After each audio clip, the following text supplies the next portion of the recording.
মুসলমান গভীর মনোযোগ। বলেছিলাম তাকওয়া অর্জনের মাধ্যম কয়টা? 5টা। 1 নাম্বার কি? ঈমান। 2 নাম্বার নামাজ কায়েম করা। 3 নাম্বার তাকওয়া অবলম্বনের মাধ্যম আল্লাহ রাব্বুল আলামিন বলেন ওয়া মিম্মা রাযাকনাহুম ইউনফিকুন। আল্লাহ তাআলা যে রিজিক দিয়েছেন তা থেকে আল্লাহর রাস্তায় ব্যয় করা, অর্থাৎ যাকাত দেওয়া। 4 নাম্বার তাকওয়া অবলম্বনের মাধ্যম আল্লাহ রাব্বুল আলামিন সূরাতুল বাকারার মধ্যে বলেন ইয়া আইয়ুহান নাসু উবুদু রাব্বাকুমুল্লাযী খালাকাকুম ওয়াল্লাযীনা মিন ক্বাবলিকুম লাআল্লাকুম তাত্তাকুন। আল্লাহ অত্র আয়াতে বলেছেন ইয়া আইয়ুহান নাসু উবুদু, হে মানুষ জাতি তোমরা কি করো? আল্লাহর ইবাদত করো। আমরা বললাম আল্লাহ কার ইবাদত করব? আল্লাহ বলেন যে যিনি তোমাদেরকে সৃষ্টি করেছেন তার ইবাদত করো। আমরা বললাম আল্লাহ ইবাদত করলে হবে কি? আল্লাহ রাব্বুল আলামিন বলেন লাআল্লাকুম তাত্তাকুন, যাতে করে তোমরা মুত্তাকি হতে পারো। তার মানে আমরা বুঝলাম তাকওয়া অবলম্বনের 4 নাম্বার মাধ্যম হচ্ছে ইবাদত করা। 1 নাম্বার মাধ্যম কি? ঈমান।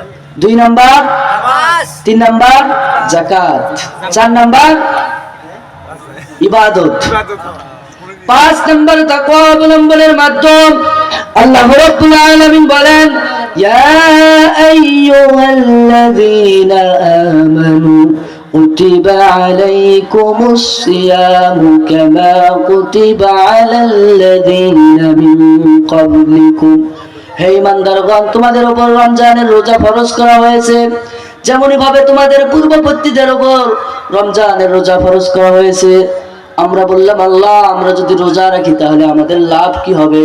আল্লাহ রাব্বুল আলামিন বলেন লাআল্লাকুম তাত্তাকুন, যাতে করে তোমরা মুত্তাকি হতে পারো। 1 নাম্বার তাকওয়া অবলম্বনের মাধ্যম জানলাম কি? সবাই বলেন। 2 নাম্বার নামাজ। 3 নাম্বার যাকাত। 4 নাম্বার ইবাদত। 5 নাম্বার রমজানের রোজা। আমাদের সামনে রমজান আছে কিনা? আছে। রোজা রাখার দরকার আছে না নাই? আছে। রমজান সম্বন্ধে একটা হাদিস বলি, রাসূলুল্লাহ সাল্লাল্লাহু আলাইহি সাল্লাম বলেছেন যদি কোনো ব্যক্তি ইচ্ছাকৃতভাবে একটা রোজা কাজা করে তাকে অন্য মাসে 60টা রোজা করা লাগবে। কয়টা? 60টা। একটা রোজা ফেলালে 60টা। তার মানে রোজা রাখার দরকার আছে না নাই? আছে। রোজা আমাদেরকে রোজা রাখতে হবে। এই 5টা গুণ যদি আমরা অর্জন করতে পারি তাহলে আল্লাহ রাব্বুল আলামিন বলেছেন উইদ্দাত লিল মুত্তাকিন, এরা হবে মুত্তাকি। আর এই মুত্তাকিরা যাবে কোথায়? জান্নাতে। আল্লাহ রাব্বুল আলামিন আমাদেরকে উক্ত 5টি বিষয়ের উপর আমল করার মতো তৌফিক দান করে। সকলে বলে আল্লাহুম্মা আমিন।